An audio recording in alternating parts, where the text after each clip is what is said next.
All right, Big T up next. How's it going? What's good, bro? Man, Capone finally got this interview, bro. finally, been a minute. Yeah, We've been talking about it. yeah. Well, let's get into your story, get to know you a little bit better. Where are you from? Where are you out of? Chicago, Illinois, South Side. South side of Chicago. Yeah. Okay. About where? Where did you grow up at on the south side? I grew up like on 103rd, 105th, the Roseland area. They call it the Wild Hunteds. Oh, okay, the hundreds. Yeah. Okay. Um, and what was it like for you growing up there? Uh, it was kind of rough. Not necessarily like shit in the streets, but like my earlier years, I had a lot of family problems, so it was kind of like fucked up a little bit and shit. I mean, it was cool, but like shit, I don't know, like it was normal, like shit. Anybody from Chicago, it was just a normal environment. You know what to expect. You felt like it was normal for you going through that at that time? Shit, yeah, it seemed normal, yeah, but shit, I ain't gonna lie, being out here, I see a lot of shit. Like there's a lot of shit that I didn't see when I was in Chicago. Like I see it's more to life out here. Living out here, I see it's more to life. Like I had went back like around Thanksgiving and shit, and that shit seemed like depressing. I ain't even gonna lie. It's kind of depressing and shit. I'm like, damn, I want to go back to Cali, but yeah, it was kind of rough growing up. I ain't gonna lie. Shit, my older brother, he had it worse than me. And shit, I ain't gonna lie. My older brother Swole, he had it worse than me, but it's kind of rough growing up. I ain't gonna lie. What was rough about it? See, I was like you could say foster care shit growing up. Like I ain't really shit. I'm just gonna keep it real. I ain't really had no stable home. Like I was homeless a lot, so that's what I went through. It's hard to like focus on school and shit when you ain't really got no roof over your head, like nowhere to really call home, because you always either getting put out or shit like that. And then on top of that, you got motherfuckers in the streets. That add on to the bullshit. So it was a lot of stressful. It was a lot of stress growing up. What was going on that had you in foster care? See, um, like it's kind of personal. I ain't gonna lie. I'm gonna give as much detail to the people that I can. It's kind of personal. I don't like going too deep because I ain't this the day of the internet. You know, motherfuckers are dig and use shit and try to use it as a weapon.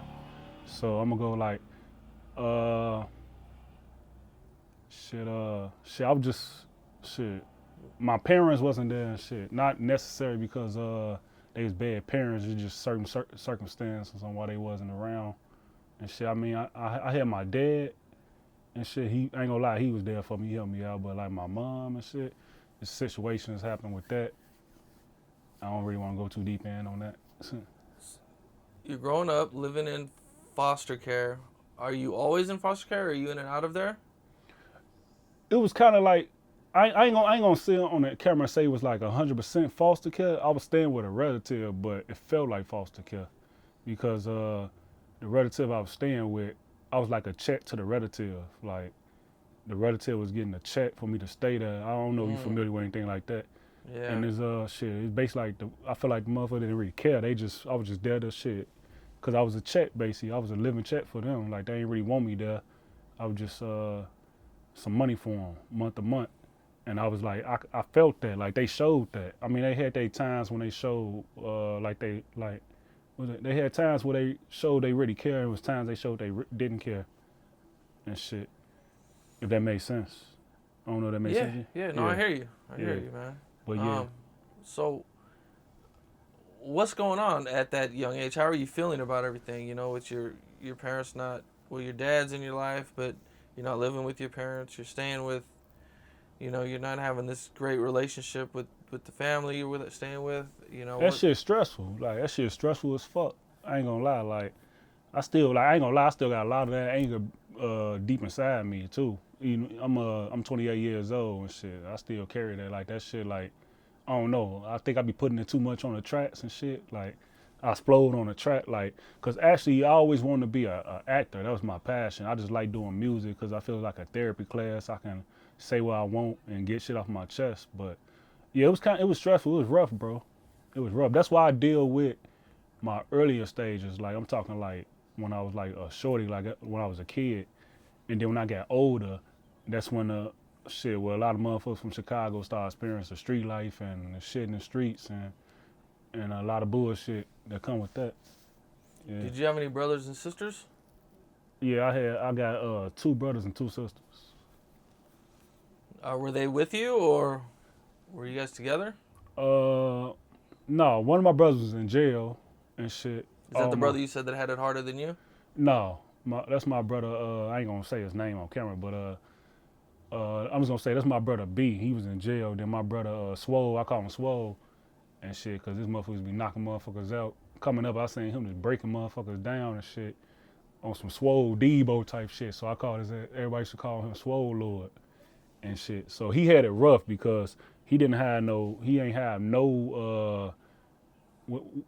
how can I say this? He ain't have no parents. Like his dad died, and our mom wasn't around, so he ain't have nothing. And then you could say I was kind of the favorite. Like I said, we both checks. I don't know if you understand when I say that. We were just checks for the person I was staying with. Yeah. She kind of liked me more than she liked him. She didn't like him at all, so he got treated like shit. So I'm talking like, that's why like me and him still talk. Like I ain't really close with my family. I only talk to him because like I feel like I understand his pain and shit. Like I'm not real close with my family. Like a lot of motherfuckers I cut off because it's a lot of bullshit and it's a lot of fucked up shit with my family and shit. Like, but him, like I kind of like can't cut him off. Like I understand his pain. He went through a lot of shit just like me and shit. Yeah. Went through a lot of shit. Yeah. Okay. You're growing up. Are you going to school? Shit, yeah, I was going to school, but started getting into trouble and shit. And I had got kicked out of school because I used to fight a lot. So I got kicked out of school and shit because I was going to Percival Julian on 103rd. And I was getting into it with motherfuckers and shit. Damn near to get kicked out of there. Then I went to another school and got into it with some motherfuckers and shit. We had a big ass riot at that school and shit. Motherfuckers whooped fucking security guards, lunch staff, all type of shit. I got kicked out of that motherfucker. Ended up going to this boot camp.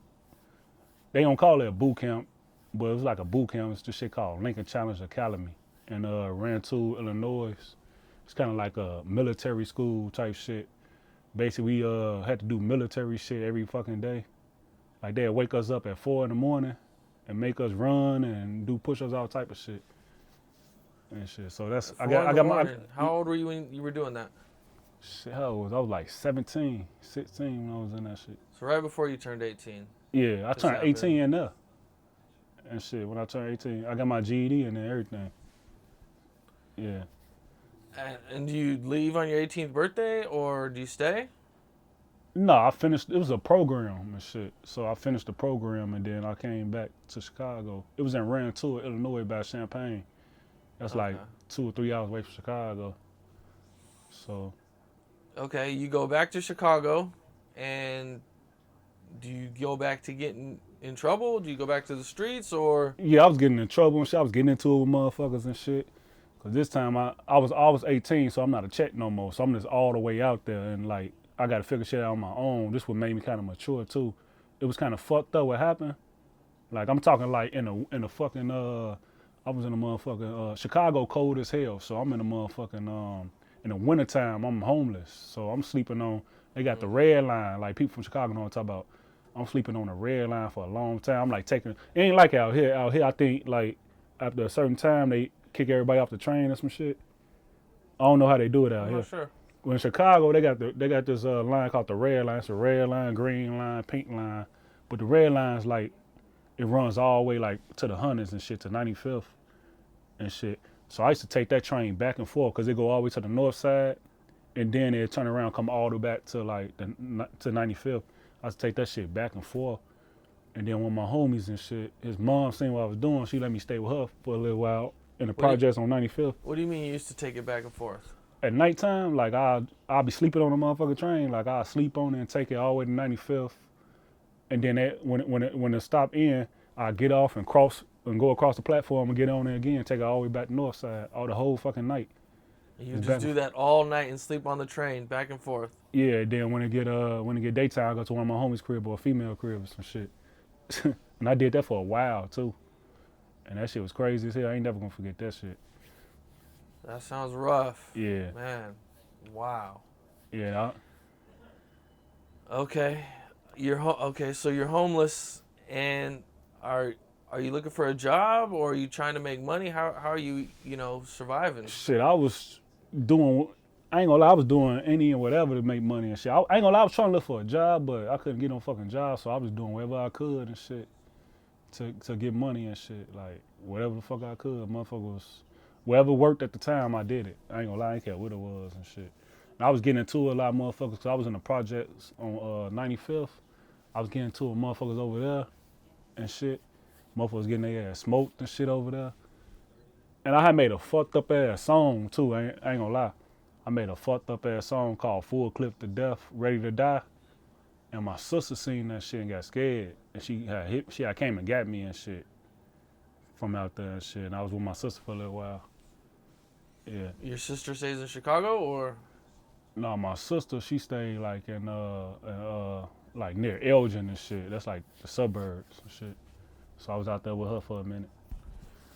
okay. So you're homeless and you said you found a place to stay after? Well, what happened when you found a place to stay? Oh shit. Like after all that shit, after I got focused on what I need to do, I started stacking money. I started getting responsible, learning how to pay rent, pay bills and shit. I got my own place and shit. So I had my own crib and shit. Now first I had a roommate and shit at first, but this motherfucker, he couldn't keep his half of the rent up. So I ended up leaving that place and got a place by myself and shit. And I just had my own shit since like 19, my own crib and shit. And I was just pushing the music and At what still point did doing you my start shit. rapping? Well, I've been rapping and shit. I started taking this shit seriously like in 2011, 2012 and shit. Cause that's when we started getting shows and doing shows and shit. Open mic at the Rap Factory, motherfucking all over Chicago. Motherfuckers, me and my homies and shit. We just hitting all the clubs and shit. Just performing everywhere, all over Chicago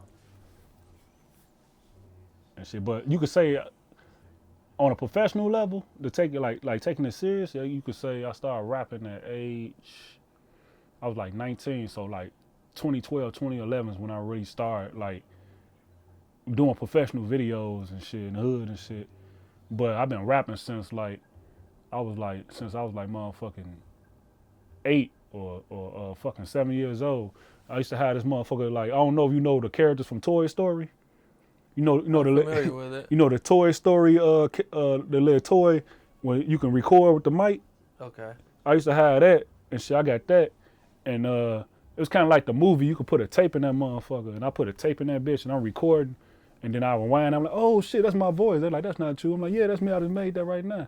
And I kind of I like that shit. So then I took the tape, put it in there. I put an instrumental on the TV, and then I'm rapping with the instrumental. This shit bogus as hell, but to me, I'm like, oh shit, I'm finna get on. This shit raw. I'm like 7-year-old kid. I'm like, this shit raw. I'm finna get on. And shit. Ever since then, I been fucking with the music, wanting to do the music and shit. But I kind of like the music because I can like say what the fuck I want. It's like no holds barred and shit. I do what the fuck I want and shit. Okay. So, as you're growing up and you're struggling through everything, you're going through a lot. What do you think was one of the most craziest situations you've seen or been in during those times? Crazy situation. So many fucking crazy situations. I don't know, man. I just have to pick one. I'm trying to see what's the craziest. Cause motherfuckers been in. I ain't gonna lie. The craziest situation is when I was like 16 and my motherfucking nephew almost got me smoked and shit. That's the crazy situation. All right, let me tell you about this. He got into it with some niggas. They going back and forth and shit, right? So I guess he tell motherfucker to meet him and shit. But I wasn't with them when they was doing this shit. So they do what they do. I link with them and shit. And With then the dudes he got into it with? I link with my nephew and his guys and shit.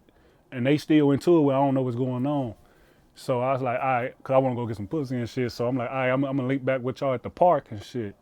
So I had spent off them again. I left them again. And I told him I'm gonna link back with him at the park. So after I do my thing, I come back to the park and shit, and they not there. I'm like, what the fuck these motherfuckers at? Next thing I see motherfuckers with hoodies on running my direction. I'm like, oh shit. So I'm running, they shooting the fucking wood chucks and shit, like going up and shit. I'm like, damn, I can't believe I'm talking to myself while I'm running. I'm like, damn, I can't believe I'm gonna go like this. What the fuck I do? So I'm running and shit. Wood chucks everywhere. I see a car coming up the street. I'm like, damn, they got my ass. Ain't nowhere to go. But it's my nephew in there. They like, get in the car. Where they at? Where they at? They ass ran the other way. I hopped in the car. We peeled out that bitch. That's like the craziest moment when I was a kid. I'm like, what the fuck? I'm like, what the fuck going on? I'm like, Joe, what going on? They're like, we in tour with their ass. I'm like, fuck, bro. Y'all could have warned the motherfucker. That motherfucker know. Y'all got me out here just bogus. They almost wiped my ass and shit. Damn. Yeah, that was a crazy moment. But I got shit. I can sit here all night and tell you crazy moments and shit. All type of shit happen and shit. Just you gotta be specific when you talk about that. Like what time frame? Young, old, that shit non-stop. And shit, I got hella crazy moments and shit. Shit that ain't happen. I ain't really got no funny stories, bro. It was fucked up growing up. I ain't gonna lie, I had a fucked up childhood. Yeah. I mean, things cool now and shit. Motherfucker get their money up, motherfucker doing their thing, but shit was fucked up and shit for a long time and shit. You know, 2012 when shit really cracked off in Chicago, so shit got 10 times worse for everybody and shit. All the hotheads and shit. Everybody was a fucking hothead. In 2012, okay. And so you were living in Chicago at that time? Yeah, I moved out here and I moved to California in 2019 Okay. and shit. And tell me about 2012 a little bit, man. Shit, motherfuckers was doing shows and shit. Motherfuckers was Oh, running you through were already hoes. rapping. You were rapping at this time. Yeah. Okay. Motherfuckers was doing shows, running through hoes. Motherfuckers was doing their thing. And then, shit, that's basically what I was on. Getting money, doing shows, trying to push this music and shit, networking, trying to get motherfuckers to take me seriously and shit. What was the vibe in Chicago like? 2012? Yeah. Shit, everybody was growing dreads and shit. It seemed like everybody wanted dreads. Everybody was, I seen motherfuckers that I know that wasn't even like that, was trying to act like they was like that and shit. Everybody wanted to be the next Chief Keef or thought they was the shit. Or they was a hitter and shit back then. But motherfuckers ain't really pay their ass no attention and shit. It was cool though. Like it was cool because I was in the hundreds. You see all that shit that was going on. A lot of that shit was going on. It was cracking where I was at too. But a lot of that shit was going on like on the low end and shit. What's the low end? You see the hundreds, we call the hundreds is like upper in numbers and shit, like 100, 130, that's one from the 100. Low end is like down there where old block and shit at, 64th, and then you got all them low numbers and shit, 55th and shit. That's considered a low end and shit. And like when you get up in numbers, where I'm at 130, that's considered the hundreds and shit. You go all the way down till you get to Dalton and shit. That's the south suburbs and shit. And you just keep going all the way up in numbers and shit. It's basically like this. The upper end numbers, you like once you pass the 100, you consider you in the hundreds. But when you go all the way down to like motherfucking like past like when you start getting to 79th, going all the way down like to the 60s and shit. Like when you like the 60s, that's to me like the low end, consider the low end. Okay. And shit, Chicago. So that was like the heart of where the shit was going down. I mean, this shit was happening everywhere. It was shit going on east side. It was everywhere. It was just shit. What you keep saying that song, Bang. Shit, motherfucker was doing drills for real. Like, that shit was no game. Motherfucker was really doing drills for real and shit. And then everybody wanted to be a rapper. Everybody like, yeah, I'm for the shit he on.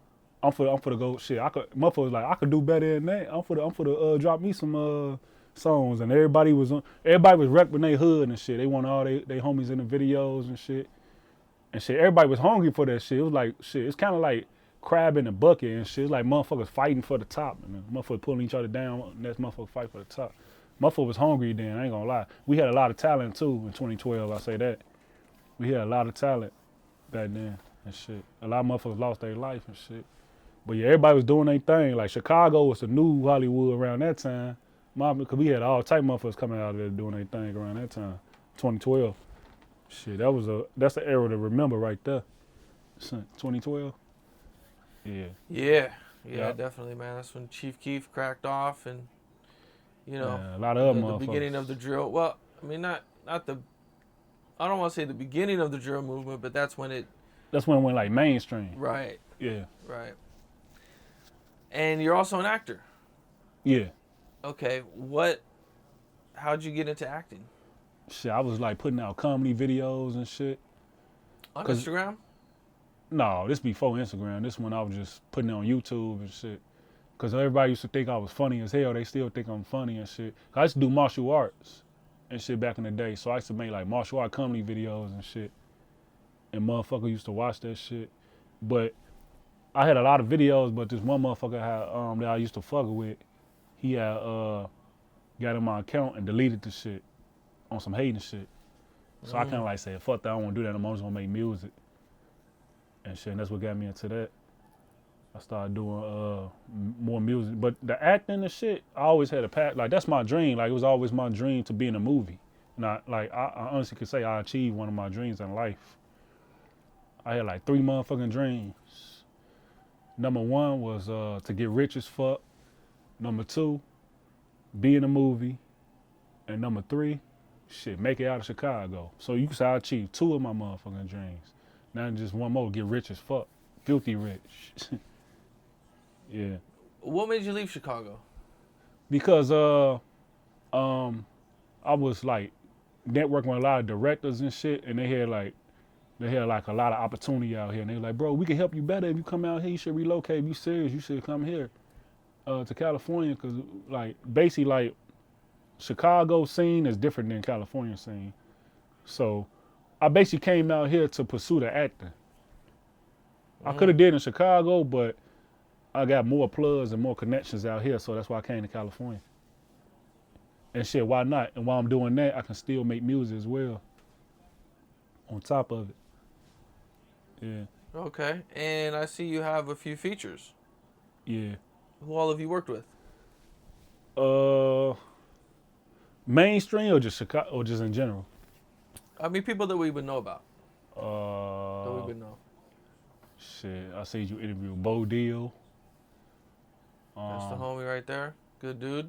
Yeah. Who else? Who else? Who else? Flocka. Okay. E-Day 600. Who else? Who else? And a lot of people they making noise, but they ain't super big and shit. Trying to Okay, think how'd you what's hook up with Bo Deal and Waka Flocka? Waka Flocka was through Bo Deal, but Bo Deal I met him from Chicago and shit. He from out there and shit. And shit, I linked up with him and shit. I pulled up out west. He from out west and shit. I pulled up out there in his neighborhood one time. One time he had Flocka out there for the House of Blues or some shit, and I pulled up on him and shit. And that's how that shit happened. But Bo Deal type motherfucker show love to everybody, so I reached out to him and he showed love back. Shit with no problem. Okay. Yeah. And actors. You've worked with some big actors. Ty Bridges, No LG, Joey Beltran, UFC fighter, Rampage Jackson. Damn, I forgot the name. I forgot dude's name. He was in Michael Myers. He was the young Michael Myers in a Rob Zombie remake. I forgot his name. Shit.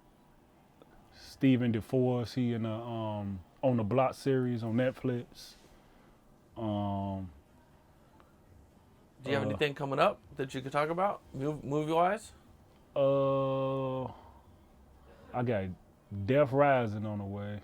I got Anybody in there with it. you that we know about? No, that's like a indie film, so it's like all new people and shit on the come up. And then I got I'm in this Cholo Zombie movie, part 2. Joey Beltran, he in that. He the bare knuckle fighting champion of the world, former UFC contender and shit. Yeah, he be doing that bare knuckle fighting and shit with Mighty Mouse and them. So he in that. And I got something on the way, but I can't talk about that yet. I got my first leading role on the way and shit. So like all the hard work paid off. Oh, so you got your first leading role coming up. Yeah, I got my first leading role. That's what's up. Yeah. How big of a film is it? Is it like an indie film? Shit, I mean, not that it really matters. You got a leading role. yeah, but, the script know. is not done yet. I can't really talk about it, but it's gonna be like action wise. It's gonna be a lot of action. Like, Dope shit. just know it's gonna be some action. It's gonna be some bloody shit. You want to see some violent shit? It's gonna be violent. It's gonna be good. Trust me. That's all y'all know. Be on the lookout for that shit. That shit gonna be good. That shit gonna be good. Film starting that shit. We starting that shit soon. I see you linked up with Rico Recklezz.